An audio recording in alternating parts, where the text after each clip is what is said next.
தஜ்வீத் என்ற ஒரு கலை நபி ஸல்லல்லாஹு அலைஹி வஸல்லம் அவர்கள் காலத்தில் அமல்ல இருந்தது, ஓதுதலில் இருந்தது. பின்புதான் எழுத்து வடிவில் சட்டதிட்டங்களை கொண்டு தொகுக்கப்பட்டது. தஜ்வீத் என்றால் அரபு மொழியில் அத்தஹ்சீன் என்று சொல்வார்கள். தஜ்வீத் என்ற வார்த்தைக்கு அழகுபடுத்துதல், செம்மையாக செய்தல், சீராக ராகமாக ஓதுதல் என்று பல பொருள்கள் உண்டு.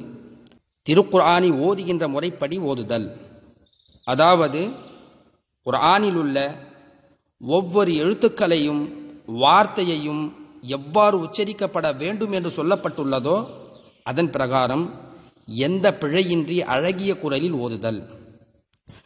எனவே குர்ஆனை தஜ்வீதோடு ஓதுதல் என்றால் அரபு எழுத்துக்களின் உச்சரிப்புகளையும் மற்றும் அதன் தன்மைகளையும் அறிந்து முறையான சட்டங்களுடன் அழகான குரலுடன் குர்ஆனை ஓதுவதாகும்.